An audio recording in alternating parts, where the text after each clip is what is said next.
Mic check 1 2 1 2. Is this thing on? Yes, it is. It is live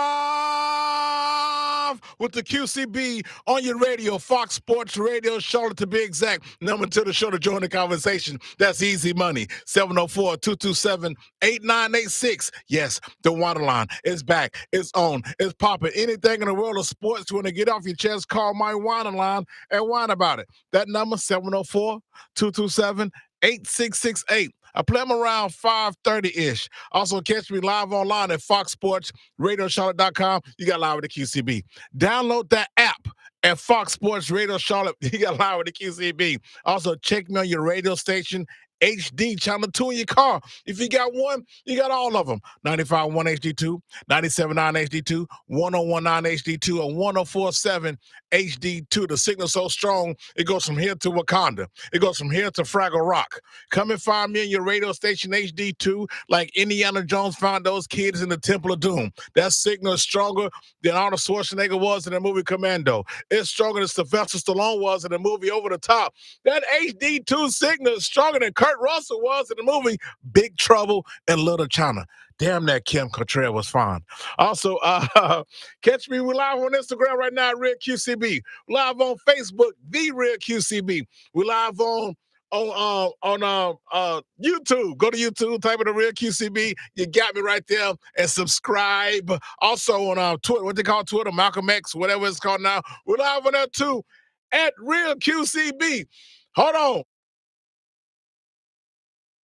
There's 13,421 ways to listen to my show. And somebody comes up to me and says, well, Q, I heard you back on the radio, pal, but I don't know how to find your program. As soon as you say that nonsense, I'm going old school NWA and give you a Arn Anderson, a.k.a. Double A, one of the four horsemen, spine buster. Bam, right where you stand.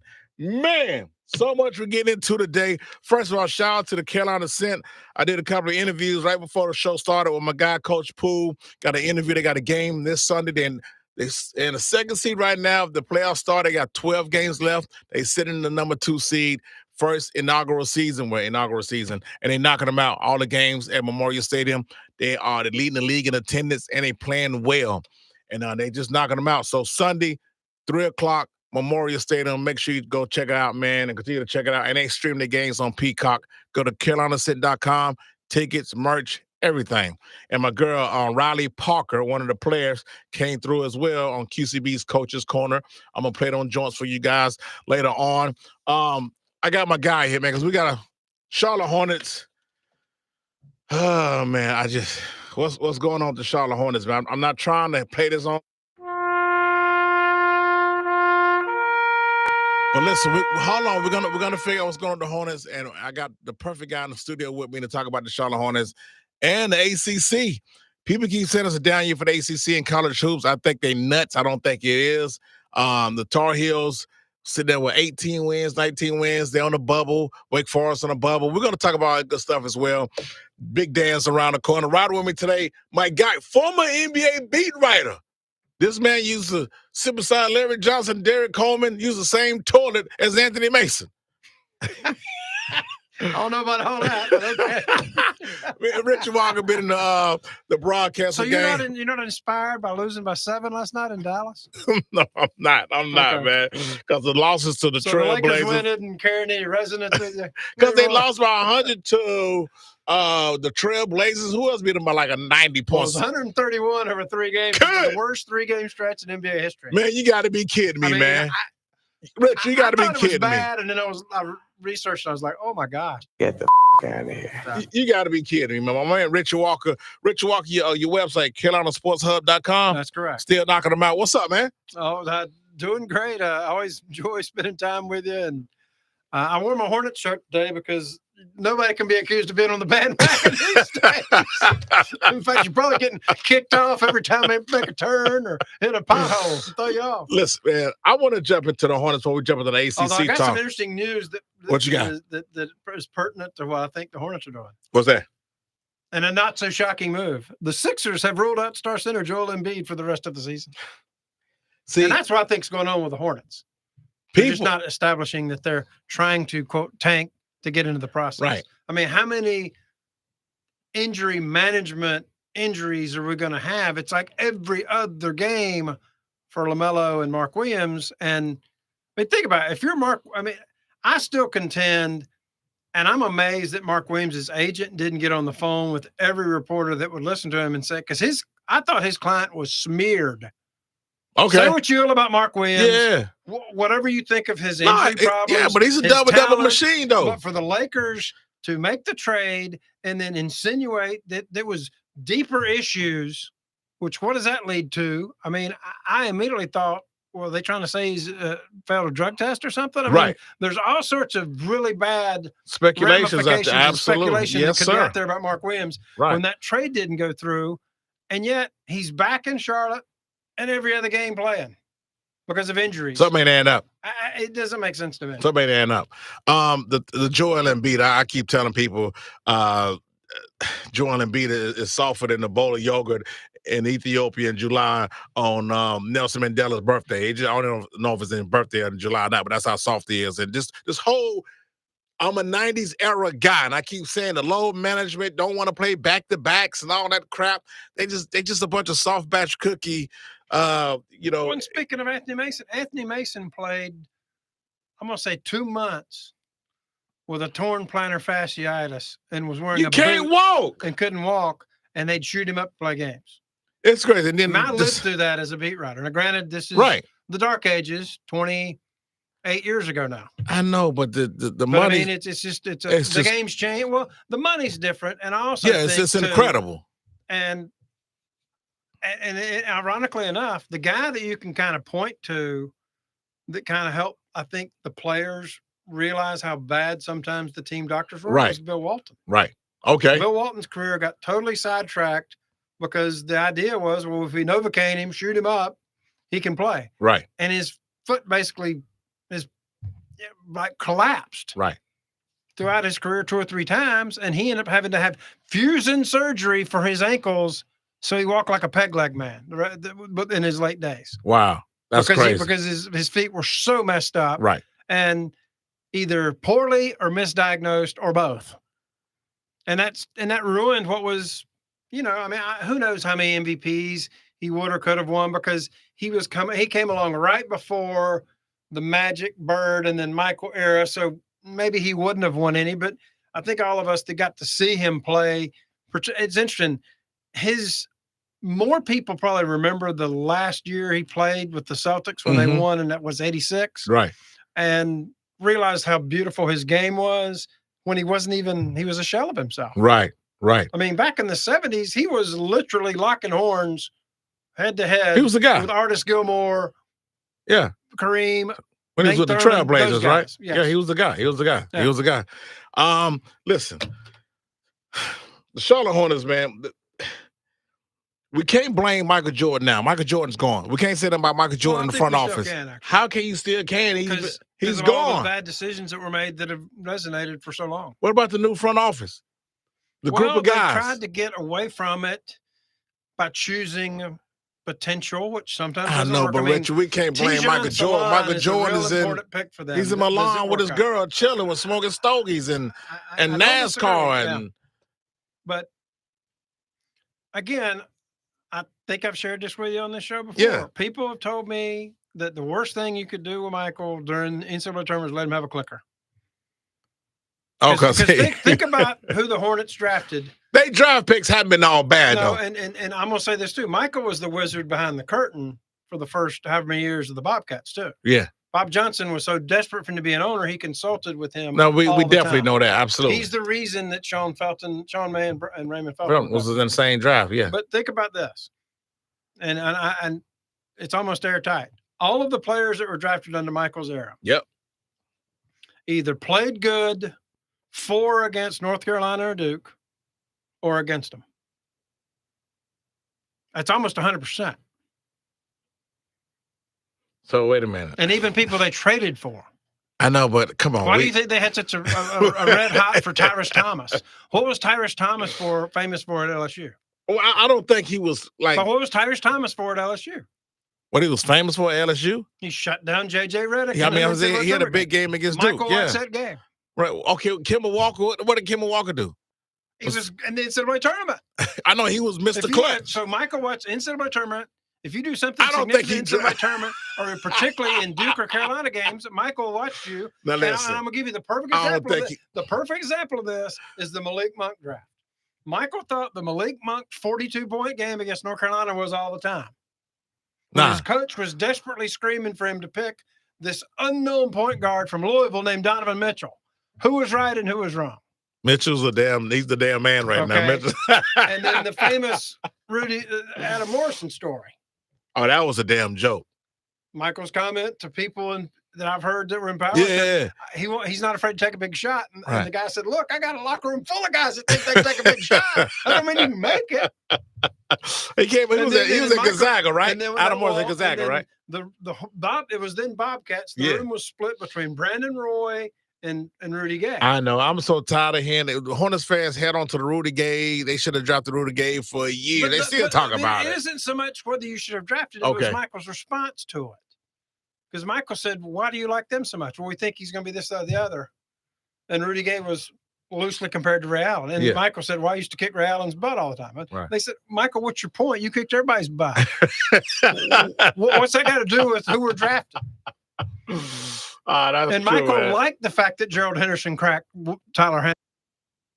Tyler Hansbrough when he went to Chapel Hill. Yeah, he wasn't playing that. They did let him play here. Yeah, he did. He did.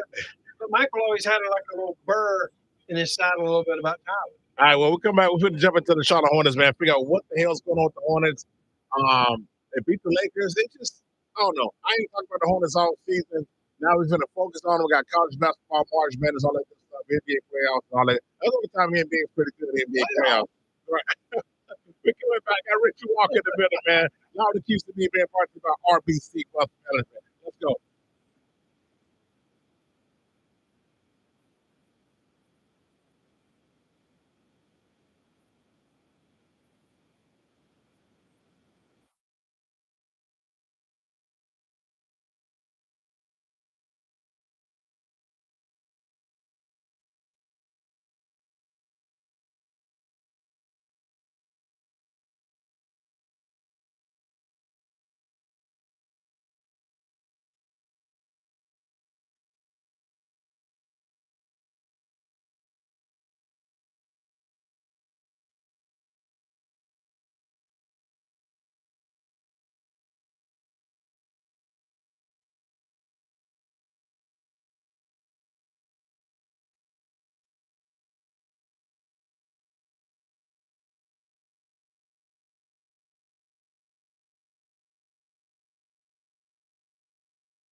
Welcome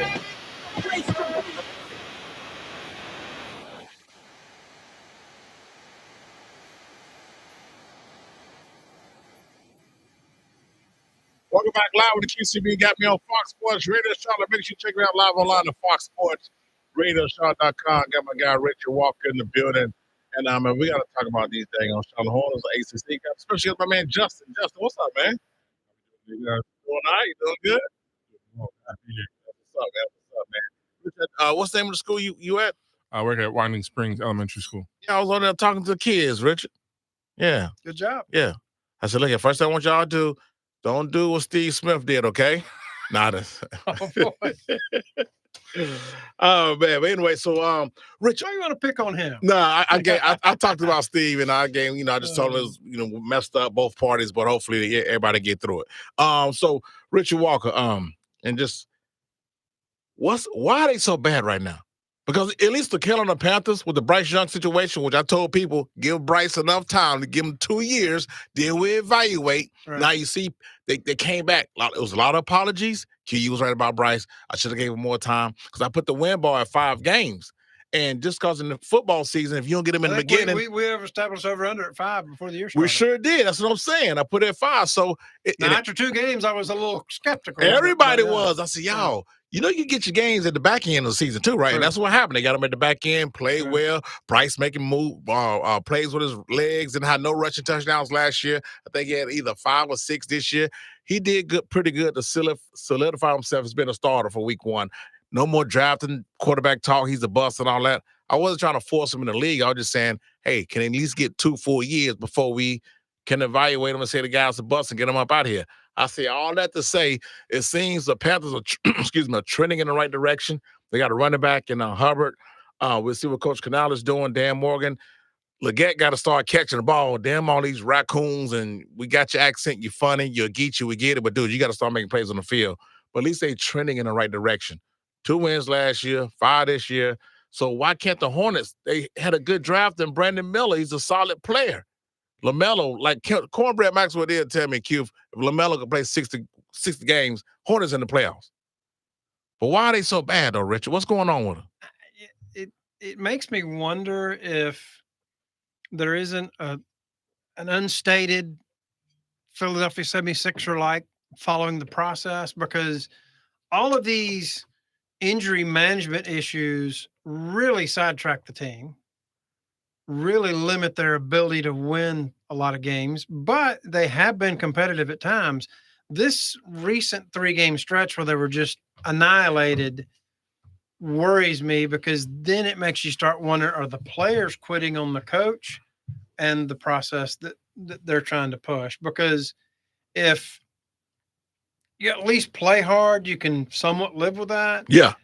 I do think I'm conflicted a little bit, because I do think they've accumulated a handful of nice pieces.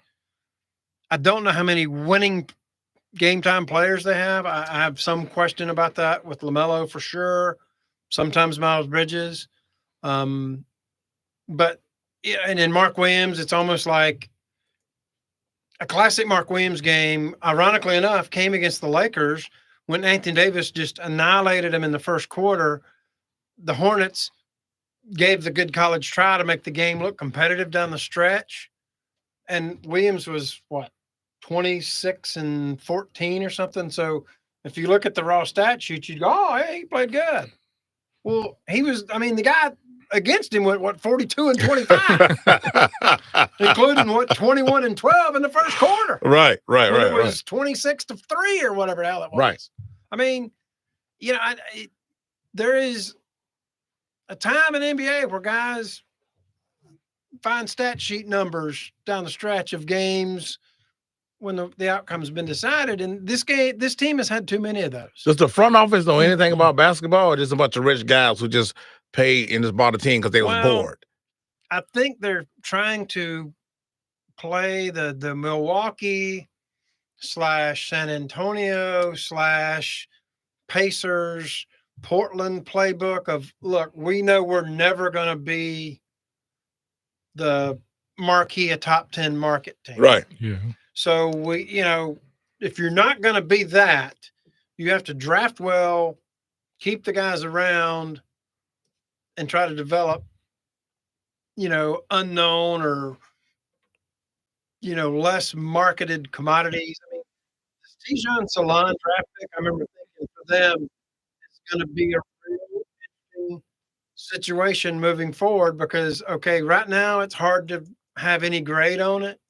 But if he's no better in 2 years, right, and say almost classic Hornets logic would be as he enters the year 4 or 5, when you got to make a decision long term, you get him up out of here. He'll show either enough to be traded or for you to keep him. And then in Hornets history, they'll make the wrong choice. They'll either jettison him and he'll end up being good somewhere else, or keep him and he's not any good here. Right. So going back to your Sixers take, how successful was that for the Sixers? Because if you look at it now, it would have been if they didn't have more injuries, and then, it would have been. But, and then they mismanaged, obviously, the Simmons situation. Yeah. So the now Ben you're Simmons looking at situation it's very similar. Like I never thought about it absolutely. like that. But now you're looking at it, and the question is now: are you ever going to get an opportunity to really see Brandon Miller and LaMelo together? And then from there, if you do see it, is it going to be successful? Well, and then if it's not, what's the next step from there? And let's think about it. Let's go from a historical perspective. If you look at the NBA and the small, I still don't think we're that small of a market, but middling market teams. Yeah, we top 25. How do they get good? It's 2 things. I think you need a star player. Lucky, and when you get the ping pong balls, you hit the right guys are coming out. San Antonio has been a factor of that because I think they're on the right path. Obviously, it's unfortunate the shoulder injury to Wembanyama, but the ping pong balls have hit right for San Antonio for David Robinson, Tim Duncan, and Wembanyama. Damn, Tim Duncan was a ping pong ball guy. I mean, from Wake Forest. Yeah, so they got luck, and it isn't so much when you get the ping pong balls, you have the guy when the ping pong balls hit. Well, the Hornets had for instance, is this year's draft that guy? I mean, Cooper Flag may be good, but I don't know that he's that guy. Is he a franchise-changing player? Maybe. We don't. It's still too early. It's to be determined. It's too early. It's too early. But so if you're not going to you've either got to get lucky like that, or as Milwaukee showed, you got to pick underdrafted guys like Chris Middleton, Greek Freak, right? Antetokounmpo. I mean, you have to be able to pick those at 14. And the Spurs did that too, because think about the Spurs' big 3. Duncan was lucky. Parker and Ginobili, anybody in the league could have had. Ginobili was picked 57. Right. That's why I be throwing that Bronny James thing. You have to get lucky with underdrafted Absolutely. players. So what would be a successful season? I mean, you saying a success for the Hornets. What would be a success? From what we got to see the last few years, it would probably be a playoff run. Not even like an actual winning a series, but just being competitive because you haven't seen it in a long time. It's been a while. Even when you did see it, there was little to no fight. So being what you see, especially in the East with the Celtics and what we thought the Sixers were going to be this year, which they're clearly not. But see, that's the thing, though. So Joel Embiid, the Knicks. I mean, the Knicks are. I know. I've been on Joel Embiid hard because before we even had to know what Ben Simmons was. Yeah. Not it's hindsight, but you had Ben Simmons, Jimmy Butler, James Harden. Now you got Maxey, a Hall of Fame coach, and Doc Rivers. Was Nick Nurse there? Was Nick Nurse their coach? Nick Nurse. So Bowen. He's just not the guy, man. He's not like a Greg Oden who didn't get hurt so much. Maybe. I mean, it's one of those things where, and think about just a summer ago, we probably don't win the Olympic gold medal if Embiid doesn't play. Yeah. Was that worth it?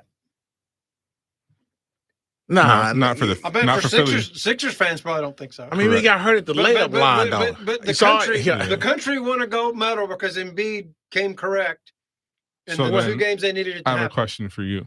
If you go back to Kawhi's Toronto win, sure. If that shot doesn't go in, the whole trajectory of that whole Sixers franchise changes. It changes. It's kind of like, I think the Pacers have been that team 2 or 3 different times in their history.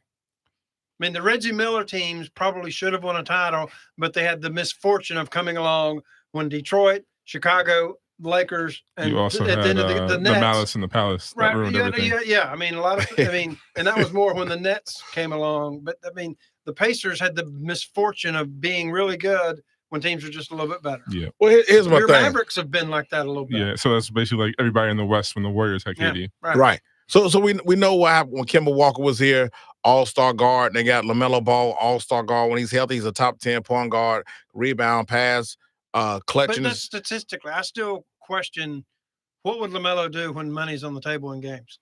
Well, And we don't know because it's never really happened. No, he's won a few games already. No, but I'm saying in playoff games, that's when you're. Oh, well, yeah, he that's has when to your get there. history is based Here's on. my thing, Right, though. but I'm saying I've seen games where they've had a chance to play themselves into that, and it doesn't happen. Right. Oh, well, that's this, true. And all this, for lack of a better way, and when mixtape stuff, that I don't know how much that works at winning. No, time. it does. You got to, and plus you got to make people better around you. Right. My son loves watching it.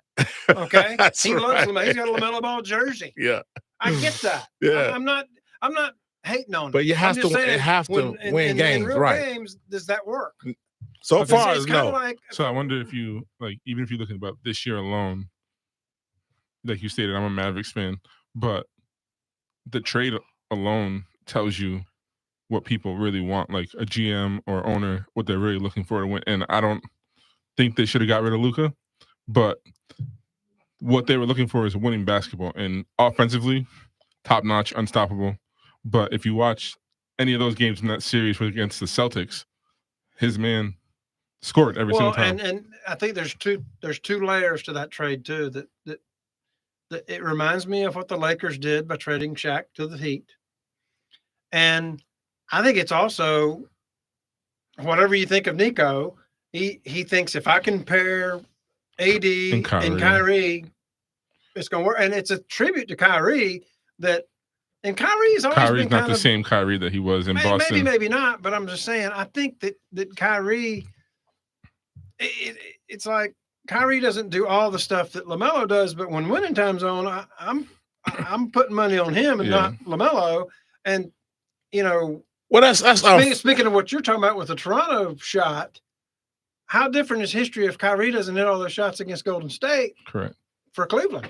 Right, but LeBron's history would be wholly different without Kyrie. Well, of course, without Ray Allen. Exactly. Well, that's what hinders. That's one of my biggest points with the whole Jordan LeBron thing. LeBron, like I say, is a better recruiter than Nick Saban. You know, had to go to Miami and get Bosh and Wade, and he went back to Cleveland and got Kyrie. And I want to give LeBron a break on this. You do? The game's different. Yeah. Michael really wouldn't have had that option. In fact, truly, Michael, given to his own devices, what drove Michael weirdly was his anger over his buddy Oakley getting traded to New York for Bill Cartwright that helped them win. Right. He was mad about that trade. Right. He would not have made that trade. And Jerry Krause, whatever you say about him, he realized that if I can get Michael and Scotty and all the 48 Steve Kerr, Craig Hodge type guards that shoot with a center, I can win. Yeah. And nothing against Oakley, but if I can get that center, be it Bill Cartwright, just need a body in there, or later Luke Longley, I can win Weddington, with the center with what the supporting cast. Absolutely, that's what it was. But see, and I'll give Michael high marks because Michael, good Lord, he had to deal with the Celtics and the Pistons when they were as good as either of those franchises may ever have been, and had to get through them. And also another team that we forget about from that era. And they're a lot like what I'm talking about. They never quite got Cleveland. The Cavaliers. Yeah, I know that's where you're going. Brad Doherty was hell. Yes. Harper was hell. Yes. Bryce was hell. Yes. Absolutely. And ironically enough, Chicago took advantage of Harper's last tread on the tires to them win. That's right. You know, they brought it back. Yeah. So listen, for saying LaMelo Ball and Kyrie Irving, that's a good. I'm just saying they both have pleasing games, right? But Kyrie, most fans would say there's more flavor to LaMelo's game, but there's more substance to Kyrie's game. Yeah, Kyrie makes people around him better. He's listen. If what he did against Golden State with the half jersey tucked in Kyrie, and what he did with Cleveland, we know Kyrie is that guy. He in game winners with his left hand over a joker, past the free throw line. He's that guy. LaMelo's not there. Now, it would be nice for the Hornets if LaMelo could. He's still got time to progress to that. Right. We've not seen it yet. Is he dedicated like that? That's what I'm saying. Is he dedicated like that? Do you like Coach Lee for the Hornets? Is the coach at least a good starting point for trying to turn this thing around? I like what I've heard from him at press conferences because I think in the modern age of players, he's not going to trash them. He's almost he pulls a little bit from the Phil Jackson Zen. It's almost like, does he really believe that, or is he just saying that for effect mentality? And he also has a little bit of the Doc Rivers kind of no duh moments with what he says about things, but it's to be determined what he's going to do. He's obviously been around really successful coaches, and as he said at his introductory press conference, he's pulled from all of them. Right. And also the thing I like too is that I think it helps that he was a Bucknell guy. So it's not like he's had, the yellow brick road to success. Yeah. He's had to fight the hard way to get to where he's at. So if you look at that, then does he have a team that's willing to do the same thing? Makes you wonder. Right. Because if you think about it, Miller was at Alabama, played really well, but LaMelo never played college ball. No. And then whatever he did play wasn't. And I'll say this. It wasn't. You're right. We're in a market media-wise to where the Hornets are so bad that there's not a whole lot. I would be curious to know the answer to these questions. All of these injury management decisions, is it a company decision, a player decision, an agent decision, or some combination of the three? So the one thing I believe is that all three of you young guys, and Mark Williams, Brandon Miller, and LaMelo, if they could play, they're going to play. Whether they're going to play well, they want to be on that court. But I think that but my point is, are they dictating that to right now? Obviously, Miller has no choice. Are they speaking up for it? Right. I don't know. That's my question. I mean, Miller has no choice because it's a wrist injury that he couldn't have played. Yes, he couldn't have played. I mean, if they were in a playoff run, maybe but he would be diminished. So, but are Williams and Ball on board with this? I don't know the answer to that question. Who would you say is in Hornets history is their biggest free agent signing? The biggest free agent signing? It was probably Bobby Phil's, and tragically, we didn't get to go the distance on it. Right. Yeah. Who was the slam dunk champion? Richardson. Was he a free agent signing from Golden State? No, he was a trade. He was a trade. Traded, what was it? Brendan Wright. Right. They traded the rights to Brendan Wright to. That's what I'm saying. So like Jordan's at the office, like the Hornets have to get like a big name person to come in. Well, let's call it truthfully. We're forgetting him, and it shows you how quick things pass. Right. It's Al Jefferson. Production on the court. It's Al Jefferson. Big Al. Yeah, that's when they played the inside out. Big Al was the guy, and then he's the best free agent sign. Now, Phil's played on a better team. Was Gordon traded here from Utah? Was Gordon traded here? Or was that I think it was a sign and trade. Okay, sign and trade. Okay. So yeah, technically a free agent, but I think there was commodity. But he had Miles, and he said injury prone. You couldn't help Michael that. Was again back to he almost beat Duke in the NCAA tournament. That's why Michael. Richard, I don't know if that's the. I don't know. Look at all these players. I don't know if that's the case, man. Every draft pick had a good game against Duke or Carolina. Michael Jordan ain't go through the draft picks. I'm gonna go through them. The only one that wasn't that way, he went to his individual workout, and you make fun of him. Bismack. Bismack Biyombo. He's still playing. He's still in the league. He's still in the league. But Michael Jordan ain't sitting there saying what they do against Duke. Look at all the draft picks. Everybody. That may be a coincidence, man. Come on. So would it be that he's looking at who played against UNC or Duke, or is that the only games that he'll be watching? Man, makes you wonder, doesn't it? It's like why spend? It's like the joke among scouts was, why are we wasting money on scouting these games when Michael's going to get the clicker to the NCAA tournament or Duke Carolina games and tell us so we're picking anyway. Richard, man, you nuts, man. Hey, anyway, when we come back, let's talk about the ACC. Should Hubert Davis be fired? Which I think, and I'm glad you're here because I asked. It's not going to happen. We don't know. I don't know. It's not going to happen. That's why I'm glad you're here because I don't think he should. I think he's. But you know Bill what? Belichick hadn't got millions of dollars, maybe, but now that they're you not. Think the damn football coach going to have something to do with it? That's why I think the rubber's got the road to Carolina. They've got to make a choice here. Oh man, we got to talk about it. Let's send out to the interview with my girl Riley Park. No, hold on. This is Coach Poole. Coach Poole from the Carolina Cent. Check the interview out. We'll come back. We talk about ACC hoops coming back. Got my man Justin in the building. My man Richard Walker. Let's go.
Richard Walker, you ever heard of the Rap Coalition?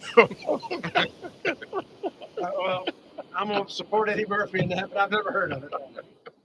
Welcome back live to QCB. Got me on Fox Sports Radio, Charlotte, man.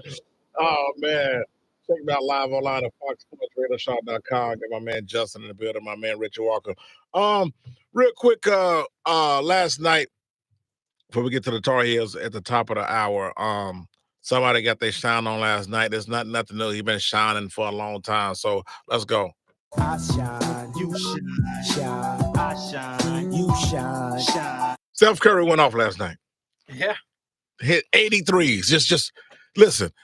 People try to say, well, you're an old man in the front yard. No, it took me a while, but I finally gave it to Steph Curry, the best shooter in NBA history. He's the best shooter. Hands down. Yeah, right. Now I take credit for seeing his early shooting. You do. That's right. You saw when he was a little kid. That's right. Run around Del Curry while you sitting there doing your. Was he watching his aunt play for Belmont? Yeah, that is. Now, who you got, Justin? Who's your greatest, Jordan or LeBron? Don't say nothing crazy. I have the same birthday as Jordan, so. Oh, okay, Jordan. There we go. Smart man. My answer would have to be Kobe. I'm still going with Bill Russell. He never lost an important game of his career. Unbeaten in game sevens and one and done game. So we got a Jordan, Kobe, and Russell. I won't fight that. I mean, as long as it ain't that damn LeBron James, I'm good with it. Well, the problem with LeBron, and let's deal with the elephant in the room. He's the most uncoachable all-star player ever. Right. I mean, JJ Redick's gonna get fired. It's a matter of when, not if. Darvin Ham got fired. Yeah. Darvin Ham said, if I did what I did on any other team. He's ever been, if he gets tweaked a little bit, he either leaves the town or gets the coach fired. End of discussion. Yeah. And it's unfortunate because he's such a talented player. Right. I give him his props. What he's doing at 41 years old is remarkable. That's first of all, it's a bunch of bull because when he plays well, 40, we hear how old he is. When he doesn't do well defensively, he's 40. Now, which one is it? Yeah, Justin can't have it both ways, man. It also speaks to he needed, whether he understands it or not, someone to dominate the ball. Yeah. Doncic has given him a second lease on life. I think that he now has his second win especially for the second half of the season. That's definitely that's true. And possibly another year or two.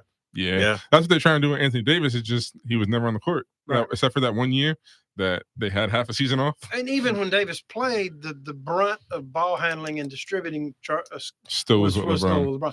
Now with Doncic, he can float and be more of a sniper. You two believe, because at first I didn't believe it at all, that LeBron had no clue about the trade? No. I ain't saying Genie Bus asked for his permission. Delicately because you're taking the keys of the car from him.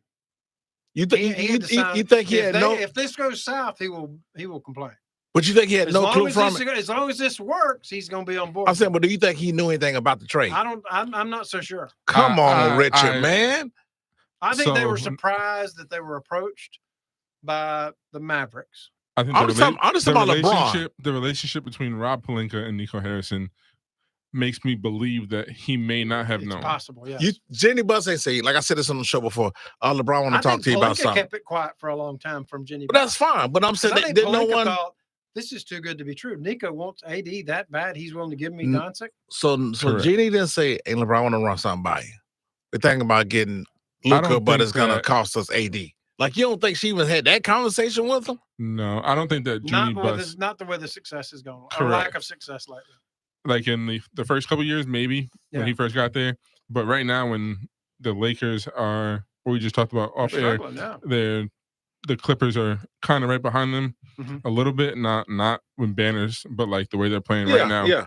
But with that, I think that you can't be stagnant, especially not in LA with the Rams, with the Chargers, with all the teams that are out there. You have to remain relevant. Yeah. That's what the trade for Luka brought. It's relevancy. It's reignited their fan base, their interest. I mean, think about it. They were the fifth story on SportsCenter when LeBron had a good game. Now they're the top story when either he or Doncic have a good game. It's crazy. Luka hit a jump shot and they're like he never played basketball before. Man. And of course, I call him the clown show Lakers. And I'll say this too. This is another interesting part of that is, does Jeannie Buss regret allowing Jerry West and her father to trade away Shaq for much of the same reasons that Dallas traded away Luka? Nah, I don't think it worked out. They won 2 rings after the Shaq left. Yeah, but at the time, they were not very good initially. They struggled immediately after that trade. Yeah, without Powell, there would be no conversation. Powell made the difference. Yeah, I just And tired people forget of him, that Kobe tanked a playoff series because he was pissed. Yeah, against my Phoenix Suns, he Against the refused. Suns, yeah. He refused to shoot a basketball a whole half. And that's what the That soothsayer damn Phil Kobe Jackson was is the something. coach. God, that's an arrogant move. I'm just tired of the Lakers, man. I'm getting tired of your. It's interesting. What? That's interesting how that's been forgotten in Laker lore by most Oh people. yeah, It's only because those rings came afterwards. Right. Yeah. Those rings two didn't rings come. came out. He was able to overcome that. Yeah. So Rich, as far as the Charlotte Hornets go, they're still a long way away. I know it's not. It should be easier to turn a franchise around in the NBA than in the NFL, obviously because of the I roster disagree size. because Wow. because lack of guaranteed contract. Right. Okay. So where do the Hornets go from here? Well, I guess they're hoping that they get Cooper Flag, or I don't know who the second I or know, third but the pick would be. ping pong, when it was the I know. Bobcats, if you're banking on that, they had the lowest, the worst winning Yeah. percentage in the history Right. of the NBA, and they still didn't get the ping pong ball. So you saying they're hoping it? I don't know where to go with they're this. going to add a talented piece. They're hoping that. Well, again, think about this. Again, I use that model of the Portland, Milwaukee, Indiana, San Antonio model. They're hoping that all these picks they've stockpiled, if they just throw enough draft picks each year, that they're going to somehow magically come across Antetokounmpo, Tony Parker, Ginobili. I mean, they're hoping that Chris Middleton. They're hoping to find that player with all those extra second round picks. And whether it's the draft, whether it's trades, whether it's free agency, who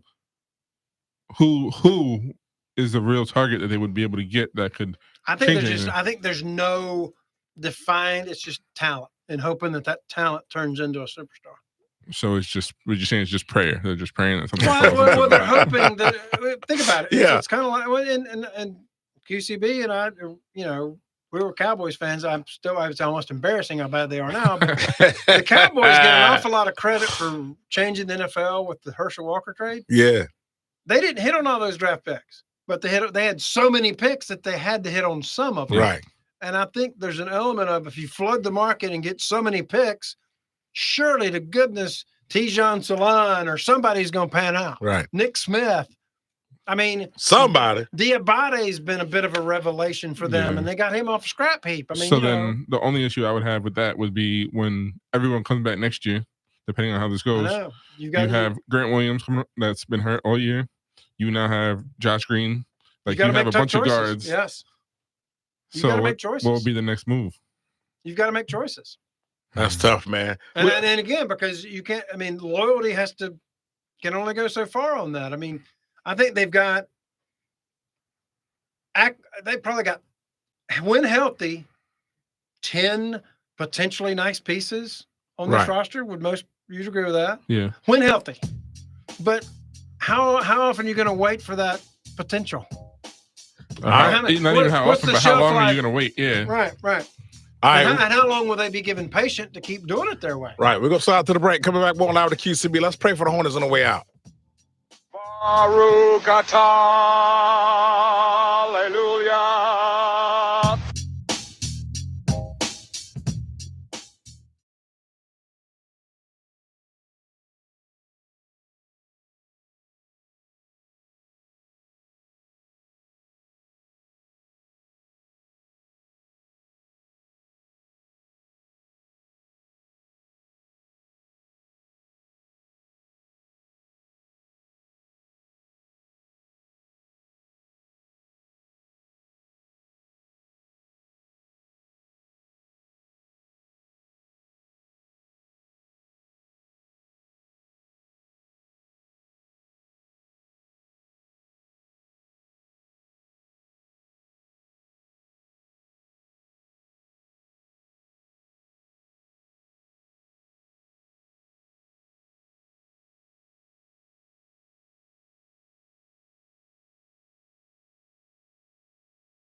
Mic check 1 2 1 2. Is this thing on? Yes, it is. It is live with the QCB on your radio, Fox Sports Radio, Charlotte to be exact. Number to join the show. That's easy money. 704-227-8986. Yes, the WHINER line is back. It's on. It's popping. Anything in the world of sports you want to get off your chest, call my WHINER line and whine about it. That number 704-227-8668.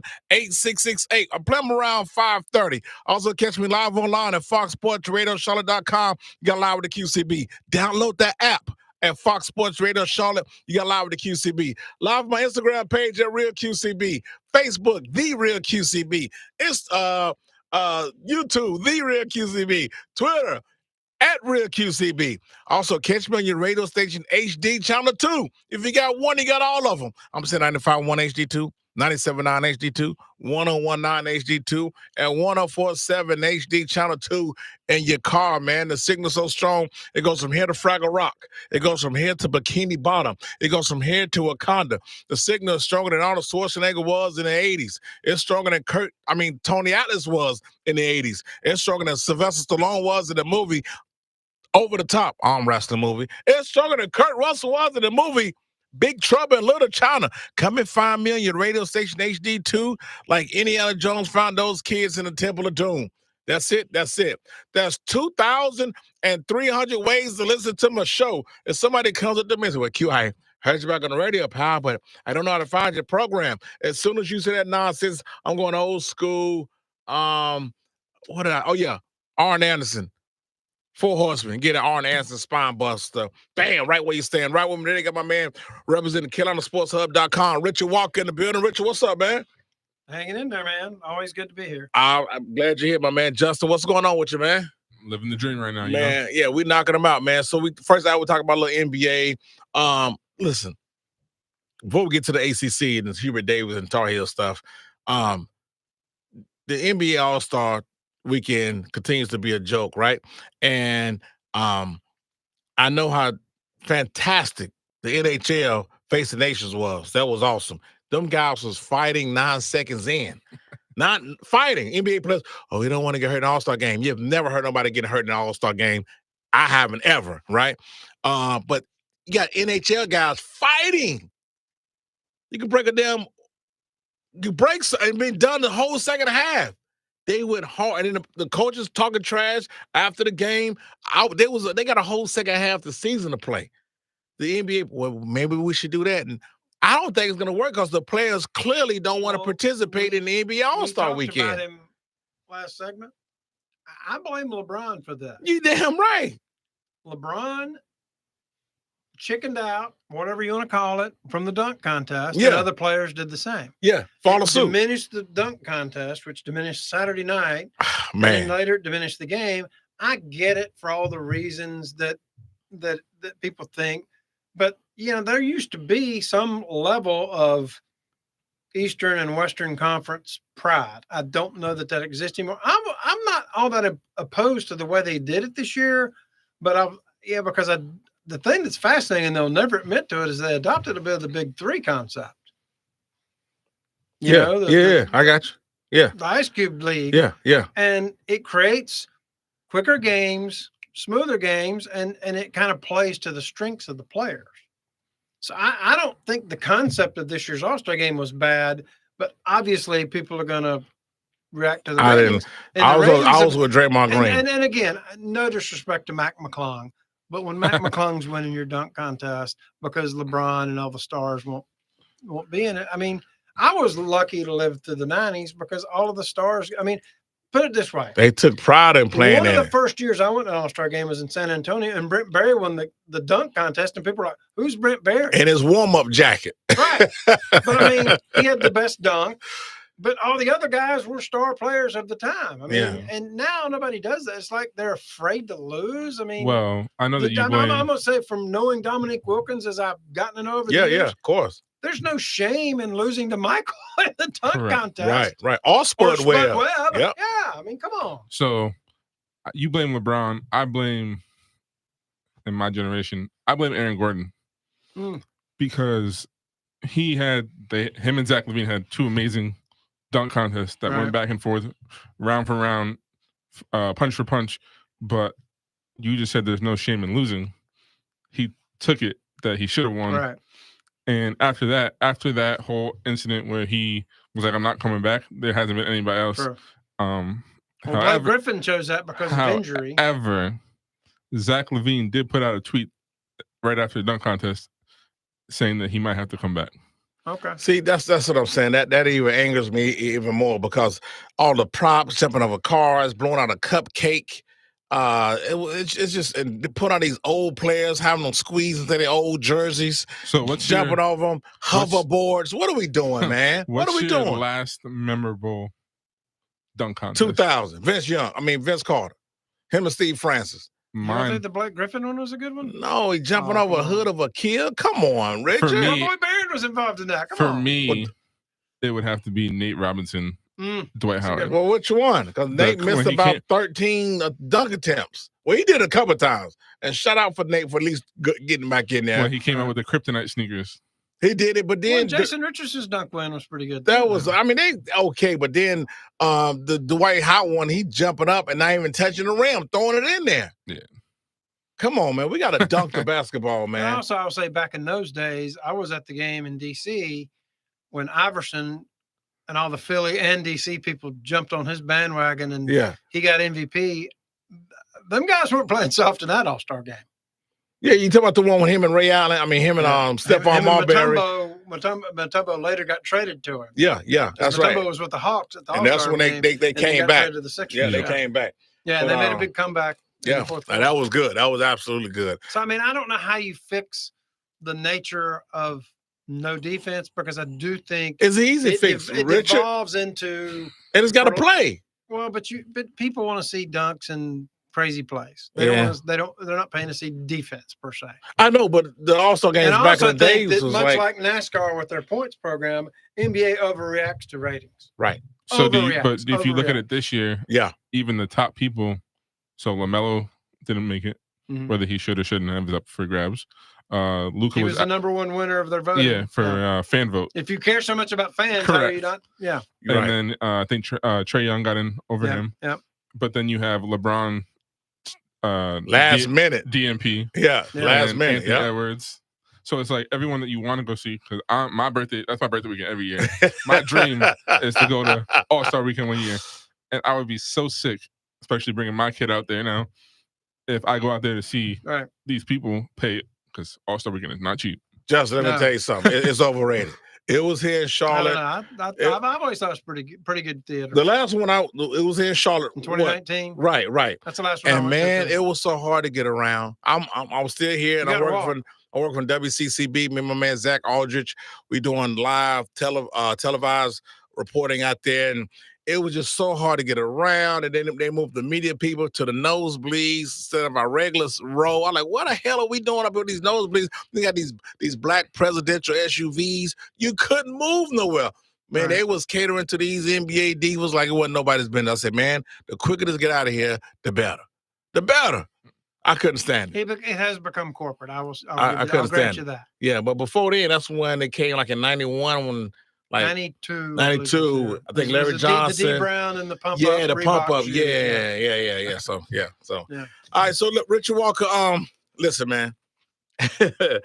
This notion of getting one Hubert Davis fired is unreal. Well, it's not going to happen for starters. And this whole notion that the ACC is having a down year, I think it's because the Tar Heels or big name schools aren't in it. Like NC State went to the Final Four last year. Well, last year they had 5 two ACC. and 14 in the ACC SEC challenge doesn't help your cause. Well, wait a minute. Last year they had 5 teams in the ACC. The year before that they had 5 teams in one hand is then. The year before that it was. ACC got spoiled by having 8 or 9 quality teams. I know, but the last 3 years has been 5 teams. No one's saying it was down. It's been bludgeoned into balance or mediocrity, depending on your point of view. I think the NIL situation has altered college athletics, and the SEC has a significant balance and difference. But you don't sit in college basketball like college football as far as the NIL go, unless it's quiet. Because in college football, it's loud. It's easier to win in basketball because there's less players. You got to pay. I think that it's also the merging of different conferences. So you have the ACC that you knew and love 10, 15 years ago isn't the same ACC you Yep. have now. So now your top 5 are still top 10, maybe are still great, but the bottom half can't even compete with certain schools. Wait a minute, hold on. The Wolfpack just went to the Final Four last year. Yeah, but they're part of the top 5 last year. Right. And then right now, Duke's they're top number 2. Right. That's what I'm saying. Y'all got to explain to me better because I'm not buying the ACC's down. Like if you look at back when the ACC if you go back to like the Hansborough ages and all that, you had 6 or 7 ACC teams that were competing. Well, and 6 or 7 would be of the top 30 in the country. That's just not the case anymore. Right. Now you have the old half of the old Big East, which became the AAC. That's now part of the ACC. Right. And then those teams didn't bring their success with them. Correct. Well, they lost everybody. So now you have. But I'm saying Syracuse of the Big East was always a factor. ACC. Well, now you have Rick Pitino is not at Louisville anymore. He's doing his thing at St. John's. And he's balling at St. John's. Absolutely. Shout out to Rick Pitino. Louisville's had a breakout year. I mean, they look like they're an NCAA tournament team. So what do you do? Clemson, for God's sake. That's crazy what's going on. Shout out to my man Christian Reeves down there. What's going on with Hubert Davis, man? Hubert Davis won ACC Coach of the Year, Sweet 16 last year, and didn't go to the NIT the year before. But you know what? Still was a runner-up against Kansas the first year he got there. Why he ain't completed 4 years and they want him gone already? But that Carolina's spoiled. ACC spoiled. Carolina, if Duke's really good. He's 4-2 against Duke. I'm with you, including beating K twice. Right. And 2 really significant games. You did. The last one K ever coached, he got whooped by Hubert. That's what I'm saying. So I just think he that should have bought him more time as far as the hot seat. It's the recency bias. Yes. And people forget. Oh, if you're around Carolina fans, you'd think Dean Smith went 2,075-0. That's right. Like he never was. That's true. He was never 0-3 in the ACC in the last year he coached in the ACC. His first national championship was the NIT, and they refused to go to the NIT a few years ago. I said, wait a minute. Yeah. The Dean's NIT banner is still hanging up NIT there. He was different in 71 than it. But it is, but still, he went right. But and people. Again, I'm accused of being a state guy for saying this, but North Carolina has spun this unbelievable narrative that Dean's the greatest coach of all time, despite winning 2 national titles with countless All-NBA players. Man, I'm talking about superior and it's teams, turned man. into, he developed players better than guys that won national titles. Well, I thought national titles matter. That's what the standard Hubert and Roy were held to. Yeah, and I'm over that goalpost. Roy won more national titles than did Dean, and you would not find a single Carolina fan that would think Roy's a better coach than Dean. Yep. Not one. Well, wait a minute. I could see that though, Richard, on their side. But my point is, that's rings talk though. Right, but that's going to be used against Hubert. Okay. Hubert having lost to Kansas after beating K is now going to be a ammunition against him. I mean, he's done a better job than Doherty did, and Guthridge had Dean's players, right? Nobody will do better than Guthridge. Guthridge went 2 Final Fours in 3 years. I know, but he didn't recruit them guys though. That doesn't matter. But my point is, Guthridge was and he stayed a small time. What Guthridge stay 3 years? Was it 3 years? Here's my point with Guthridge. Yeah, it's really fascinating.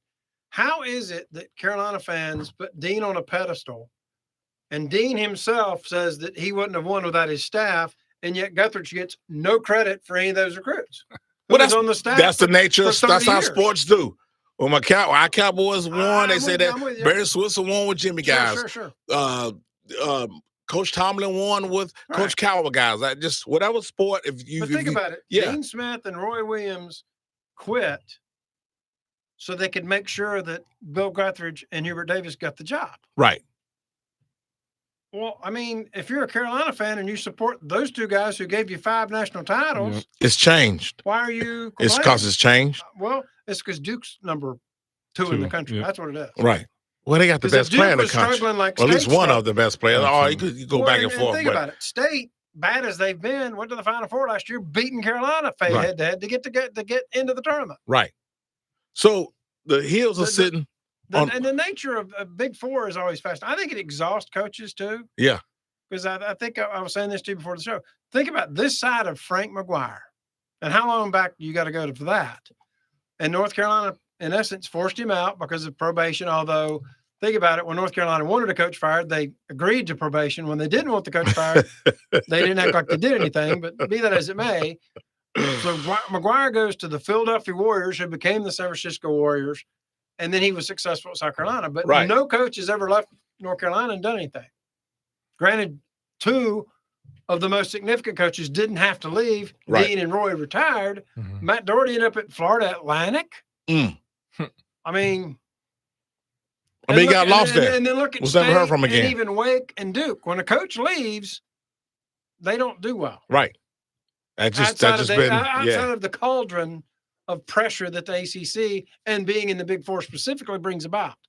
Now, Hubert is considered by a lot of North Carolina people that I know, friends of mine, who say he's a nice guy, but he's not a great coach. Well, Dean's always given credit for being nice to his players.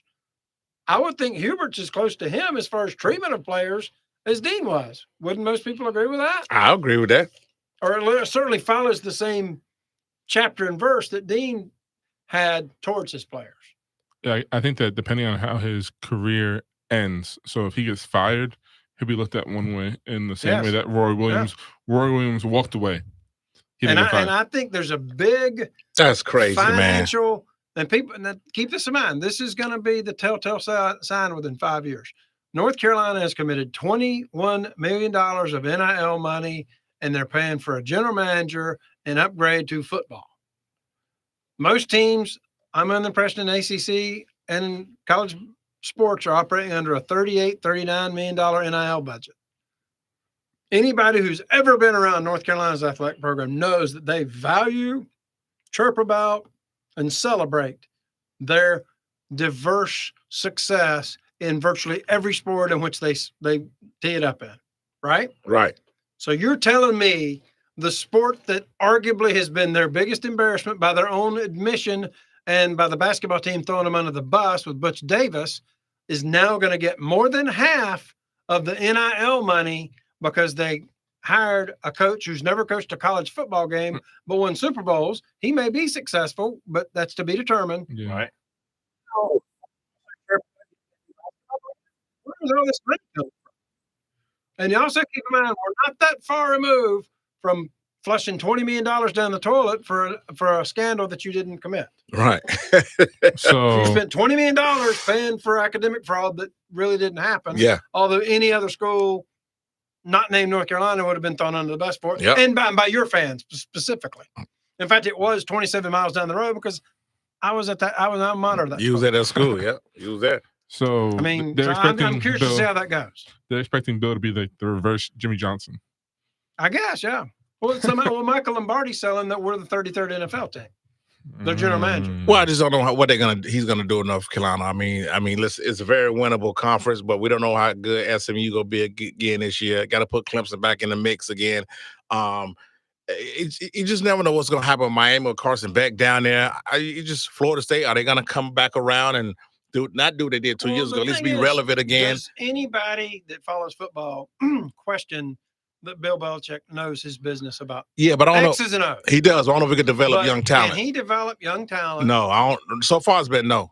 He's never been in college, so we have no. It's a complete. Well, yeah, Drake May. It's a complete. But I get what you get. It's a blank easel. It is. I get that. Know. But what did he do? Yes. If you look at his NFL track record, all his draft picks, Tom Brady was the only one that really panned out. And Rob. Well, he was good at team building with deep in the draft pick. Right. Basically. Right. Yeah. Will that work in North Carolina as quick as they want to work? And plus, this side of a couple of seasons that famously ended badly for the Patriots or the Giants, he was not unbeaten.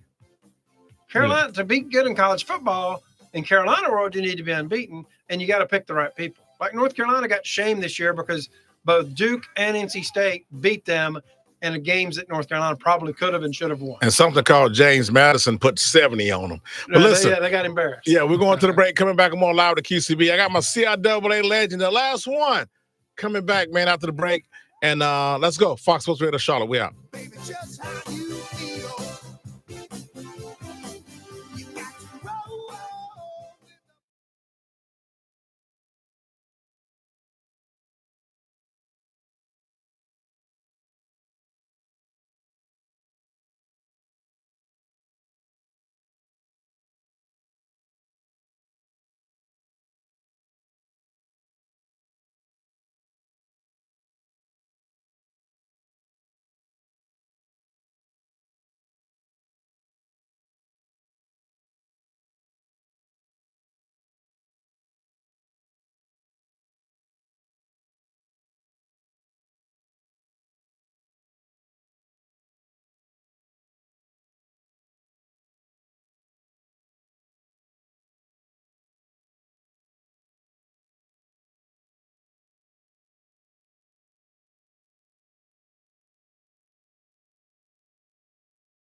Welcome back live with the QCB. Got me on Fox Sports Radio Charlotte. Make sure you check me out live online at foxsportsradiocharlotte.com.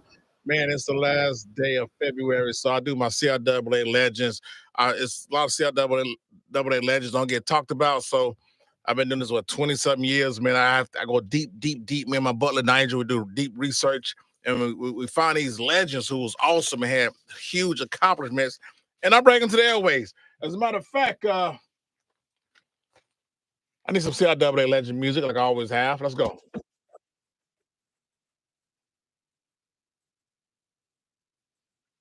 A little recap there. Richard and Justin, CIAA legends I did so far this year. I gave you from Zelda, Florida in 2003, Amazon Prime Williams. He was 4'2", 271 pounds. And then 2004, with his boo Ashley Judd at every game, you watch our man take Virginia Union to a CIAA tournament title.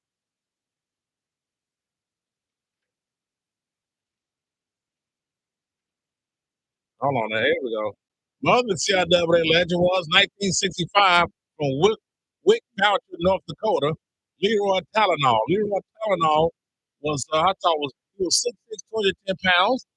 With his boo, Donna Douglas, she seen him take Winston-Salem State to a CIAA tournament. Donna Douglas was LMA Clanton on Beverly Hills, by the way. 1959, I told you about my man from PMS, Tennessee. Ruth Chris Jackson. Ruth Chris Jackson was 7'6", 87 pounds. And with his boo, who was his boo? Watch him play. Marilyn Monroe. Damn. In 1960, he took Winston State to a CIAA tournament title. And a few more here. In 1980, from Jurassic Park, Alabama, Barney Rubble Williams, who was 4'11", 388 pounds, 7% body fat, with his boo, Lonnie Anderson. She's seen her man take Elizabeth City State in 81 to a CIAA tournament title. And last one, it was 1943, the place, Niagara, Rhode Island. The CIAA legend, Thanos Williams. And with his boo, Donna Reed, who played Donna Hatch in It's a Wonderful Life, George Bailey's wife. She's seen her boo in 1944 take North Carolina Citrus to a CIAA tournament title. So, Richard Walker, Justin, I got another for you. Let's go. Here's today's QCB's CIAA legend of the day. Let's go. All right, the year was 1983. The place, Manchester, South Carolina. The CIAA legend, Lamont Stephen Curry. Richard Walker, Justin, Manchester, South Carolina. I never seen an athlete quite like Lamont Stephen Curry. Lamont Stephen Curry was 6'10", 61 pounds of pure athletic ability. In 1983, guess who drove the pace car for the Daytona 500, in which the winner was Hill Yarborough, Lamont Stephen Curry. Also in 83, guess who went to the NBA All-Star game in the Forum and beat the NBA All-Stars to 5 after giving them 4 points to his 0. 6'10", 61 pounds, Lamont Stephen Curry. As a matter of fact, he beat Kareem Abdul-Jabbar 5-4. He beat Magic Johnson 5-4. He beat Dr. J 5-4. He beat Larry Bird 5-4, and he beat David Thompson 5-4. Yo, guy. He didn't do that. Not that. I think he won the MVP that year. David Thompson did. Also, MVP. Yeah. Also in '83, guess who put together a tour for Def Leppard? They promote their third studio album, Pyromania, and it went to number 20 U.S. Billboards. There would be Lamont Stephen Curry. Oh, but his passion was taking suckers to the hoop. Back in Manchester, South Carolina, at Manchester High School, 6'10", 61 pound Lamont Stephen Curry averaged 178 missed field goals, 80 turnovers, and 2 injections a game. They went undefeated. Lamont Stephen Curry got so popular, Justin, that his last game at Manchester High School in Manchester, South Carolina, Manchester Gymnasium was packed with celebrities. Dom DeLuise was there. Hell, the General Lee from Dixon High School was parked in the gym. The voice of Astro Jetson was there. Nancy Reagan was there. Jack Nicholson was there. Rick James was there, and he was high as a damn kite. Hell, Kit from Knight Rider, Kit Richard Walker did the national anthem. They sing 6'10", 61 pounds. Lamont, Stephen Curry missed 99 shots and have 3 injections, and his team lost by 80. That fall, everybody wanted him. He told Dean Smith no. He told Bobby Knight, hell no. But he told the CIAA, you damn right. And the next year with his boo, Phoebe Cates, at every game, she's seen her boo, Lamont Stephen Curry, lead Norfolk State, shout out to Michael Vick, to a CIAA tournament title, making 6'10", 61 pounds, Lamont Stephen Curry, a CIAA legend. That's it. Fascinating. He was the man, dude. Hopefully the CIAA will come back to Charlotte in 2027 when the contract in Baltimore runs out. But you know what? We got another tournament coming next month. Yeah, it's so quiet. It's the BCIC. Right. It's 4 HBCU. Okay. CIAA. The week after the ACC's here. Yeah, it start March 20th to the 23rd, the Bojangles Coliseum, and it's gonna be party time. I mean, the CIAA tournament was awesome. People went to the games, but not to like the semifinals and finals. Most of the time, we just day parties. Everybody was It's here. like a week-long bowl game. Oh, it's awesome. It was awesome. It was awesome. NFL, man, combine. Do you pay attention to this stuff? I just think I want to see guys working out in their draws and verticals, and dude, we saw the combine all college football season. Well, and think about it. We've had players withdraw from bowl games recently. Yep. People skipping the combine. With so many games, players are going to get hurt. So why would they do a workout? Because they don't want to show themselves and diminish skills. So I hate to say that it doesn't matter. I don't think it does. I don't think it does, Richard. Johnny Manziel worked out a full pass. If I'm a scout, yeah, I would probably. And the thing about the NFL, it suffocates so much of the sports landscape. Right. I mean, nothing against t-shirt and shorts and physical attributes that these guys have, but I watched 15 games maybe for some guys. Right. Does that not matter anymore? Yeah, that's what I'm saying. I mean, the tape don't lie, as they say. Yeah. I think that the combine especially if you're a top 10 potential pick, it can only hurt you. It can't help you. Right. So that's why you have people like Shedeur Sanders. You have Cam from Miami U. Right. They're skipping it. Cam Ward. Right. Because there's nothing they can do. But you also have what I think is cool is people like Shedeur Sanders and Cam Ward doing their very own pro day. Yeah. At their school, not for them, but to give their teammates shine. Yeah, that's cool. I like that as well. Absolutely. So far as the obviously it's still important to the scouts because really, truthfully, it's probably now more of a thing for the 2nd to 6th round guys. Yeah. Right. Maybe. Right.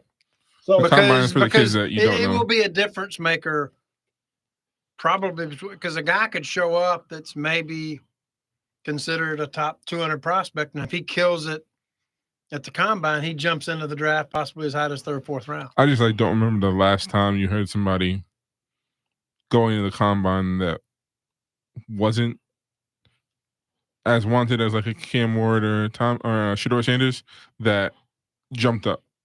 Right. Like there hasn't really been many hidden I gems. agree with that.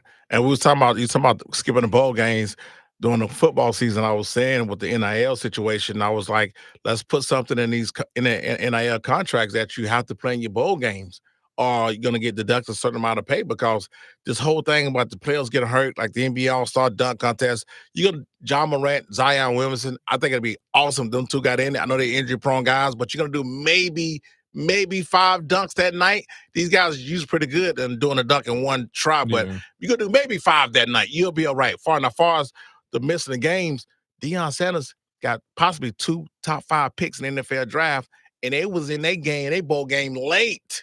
Right.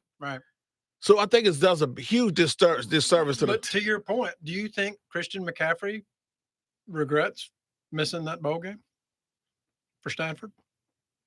I can't remember what happened when they lost us a lot. I can't No, remember. I think they beat North Carolina actually without him Right. in the Sun Bowl. But I mean, he made the business decision of, look, if I got hurt, it would diminish. Come on, even man. if you And think he about was a first-round pick and made millions of dollars. Cam Ward missed NIL it. He can't missed the compete second with that. half. Maybe they would have won if he would have played us the whole game.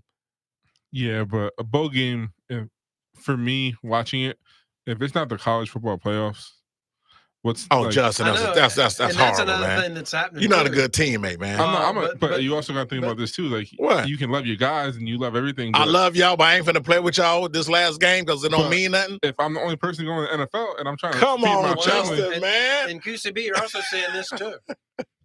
The bowl games are becoming what spring football used to be. Well, yeah. that Just people Are canceling, they? People are canceling spring games. right. State just canceled theirs. And Texas Tech canceled theirs. Sarkeesian. But my point is, if you're at the soon-to-be 16-team playoff, because that's going to happen. If you're out of that, it's really a tryout for the following year. But there's some attractive bowl games out there. Like Georgia, Florida State a few years ago. I know Florida State guys hurt, but it's still names. Georgia versus Florida State. Correct. Right. Like Who did Miami you play? I think they exactly. Yeah, they. That's my point. Yeah. So now you want Cam Ward playing against people that man. Injuries aren't as common as we think they are. But God forbid he does get hurt. Well, plus, think about this. Well, that's what I'm saying. What are the odds? Think about this. What are the odds, particularly if you're a Cam Ward? Yeah. Give me any Cam Ward type prospect who is a quarterback. What are the odds if he's not in the 16-team playoff that he's going into his bowl game with his best offensive lineman, his best running back, and best receivers all playing to make him look good? Correct. And I'm going to say it's zero. Absolutely. So how do you explain Deion got two top 5 guys, Shador and Travis, playing to 2 minutes in the game? One's his son, and the other one's his basically adopted son. Yeah, I'm saying so. Well, no. On y'all notion that like they play. Yeah, but I'm saying it and they was getting blown out basically. But we're going to the 16-team playoff because the buys showed all those teams that didn't have home playoff games. They wanted that money and prefer to have that money, and all 4 of the buys got beat, so it's going to be we were too rusty, which is BS. Yeah. But, so even if you think whatever, about, but it's always been about money. If you keep that in mind, that's where we're at. So the problem I see is how do the second-tier bowl games? We saw it in our own town. Virginia Tech and Minnesota played in front of a reported 29,000 fans. That's one of the worst attendance for that bowl game, which is done remarkably well. Look at the schools, though, Richard. But how long can the bowls make? I mean, we're getting to. Yeah, I mean, how do you continue to pay the billions of dollars that it takes to sponsor bowl games if nobody's going to the games? It depends on the matchup because some fans are gonna travel. Who is that? Virginia Tech and who? Minnesota. Come on, man. I don't want to see the Hokies and Gophers play football. Well, that's large state schools. I know, but they wasn't. They was boring schools to watch. That you was a fan of that. Even if you go back to it right now, at this moment, who'd you say is going to Miami U? What, Cam Ward? No, who's going? Oh, Carson Beck from Georgia. So now, because of NIL and his girl. Not because of that, but in the sense of the fact that if this was his year to go somewhere, and Georgia was in the playoffs, so it's a little bit different. Yeah. But if they weren't and the same injury occurred, would he regret playing? Well, he probably would because that's hindsight 2020. I think he's still playing in college because I don't know that he's not going to be. Yeah, exactly. Well, no, number one, he's going to get paid. He's going to get paid more than like 7 starting quarterbacks this season too. Particularly in SEC now. Yeah. There are guys like Carson Beck. Carson Beck will always be a hero in Georgia with certain element of fans, no matter the fact that he doesn't finish there, because he helped them win a championship. The same way that Tua. Yeah, like Jay Barker's a hero in Alabama for winning. Or what's his name? Cardale Jones. Yeah, right. Yeah, Ohio State. Yeah, the Buckeyes. Never him again after. Right. It doesn't matter what they did after Ohio State or Alabama. If you're a quarterback that leads a team to a significant championship, I mean, McElroy's turned into a broadcasting career. Yeah, very good one, but he wouldn't have did that if he never played at Alabama. Right. So, Richard, how many teams realistically can ACC get in the big dance? Realistically, can they get? If North Carolina beats Duke, well, Wake Forest doesn't keep being Wake Forest. Well, Wake Forest at 19 wins. Yeah, but they got to beat people down the stretch. They can't lose to NC State. Here's the thing. Can't Duke lose 20, to Virginia at yeah, home. Duke 25 wins, Louisville You're looking 22. at Duke 16-1, Louisville 15-2, Clemson 15-2. I think those three are in. Right. Then it's SMU. Wake, and North Carolina, and even Stanford. It becomes a beauty contest compared to what. Say, the rest of the teams I in thought there North do. Carolina season was over. Like maybe. Well, a here's month the ago. thing. Here's where the rubber hits the road, and this is What's why that? it's used against ACC. Right. Okay, of those 4 teams that I'm saying are on the bubble, you know what their record is against AP teams this year? I'm gonna say 1-7. It's comparable to the ACC SEC Challenge in that it's 1-16. Damn. I mean, that always used to work for the ACC. Yeah. That no longer does anymore. And hell, the top 3 that I'm saying are in, they're 5-6 against AP ranked teams. It's not like they've killed it. Right. They've won some games. They're break even, but you know, Duke's 2-2. Yeah. Right. They lost to Auburn. Now they beat Auburn. They would have lost to who beat them? Clemson and Kansas. Which again, Kansas isn't ranked anymore. Yeah. So that's going to hurt them. So even with that, like your top team in the ACC isn't really as remarkable as they're used to. And we've just been spoiled in ACC. Haven't I mean? Well, we know the ACC is the big dogs. It's like SEC is the big dog if in you're a college women's football. basketball fan, what ACC women's basketball is now is what ACC men's basketball used to be like. And you think they dropped that far off? Yes. ACC women's basketball now. Yeah. With every ACC game, the ACC quarterfinals will be 8 NCAA tournament teams. That will not happen in the ACC men's tournament. Right. Won't. Used to, not anymore. But it had happened like that at ACC men's tournaments in And like they- 2019, and though. they expanded just like the men did. I mean, NC State just beat Notre Dame, the women's. Right. Yeah. One of the best games I've watched in a Yeah, while. I saw it too. Good game. Yeah. Hidalgo and Olivia, they balled out. I mean, whoever lost that game, it was one of those, both teams left it on the floor. Right. But they expanded the same. Now, granted, their expansion added Stanford, which is a power in women's basketball. But, I mean, it's the same teams we've had for a while.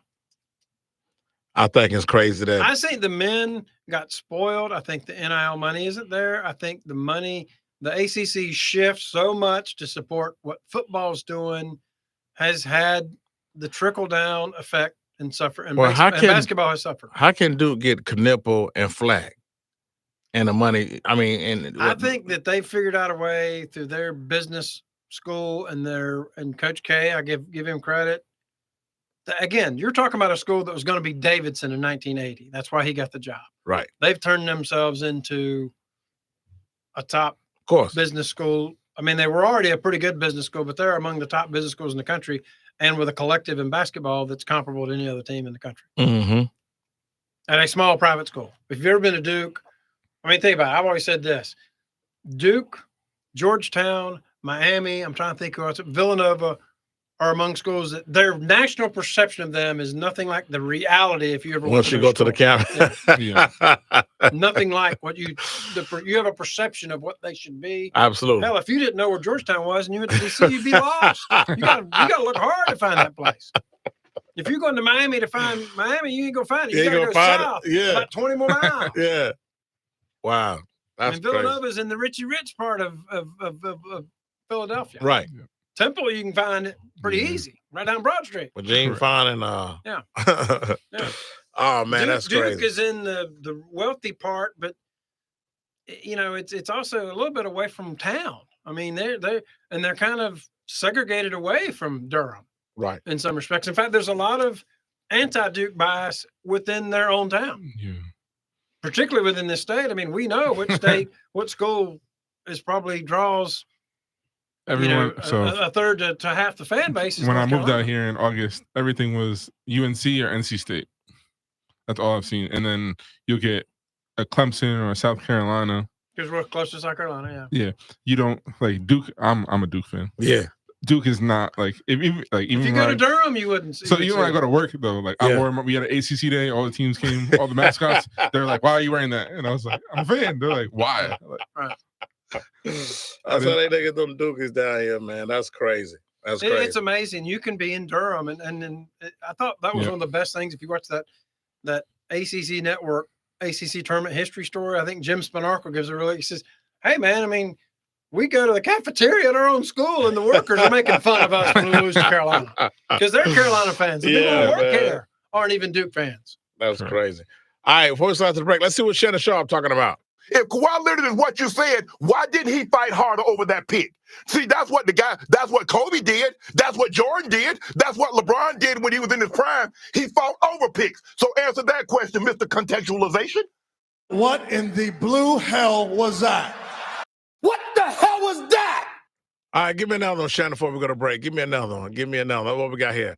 If it's between two people, I shouldn't have interference from someone else to say we need to get together. The two people, either she reaches out to me or I reach out to her.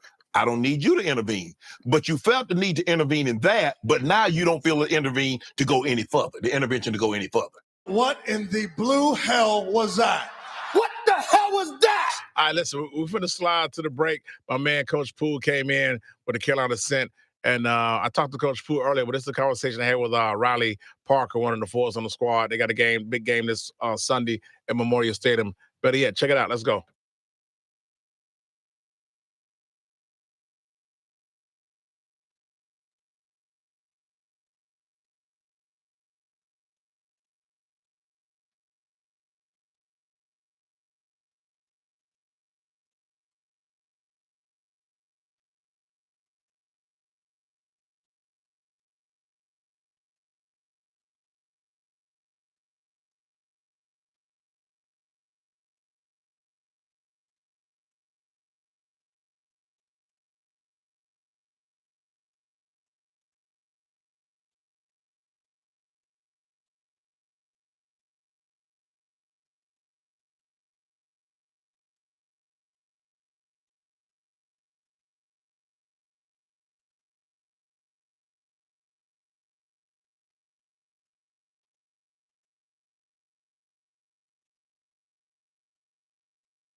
shout out to my girl Riley, man. Riley came in, Riley Parker. Make sure y'all check her out. She's a dope forward out there with Carolina Cent. We saw out to the break. Be right back, more live with QCB. Let's go.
Welcome back live with the QCB. Got me on Fox Sports Radio Charlotte. Make sure you check me out live online at foxsportsradiocharlotte.com. Like I said, thank for my girl Riley Parker, representing Carolina Cent, came through. Man, she's a maniac on that soccer field. She's a Draymond Green.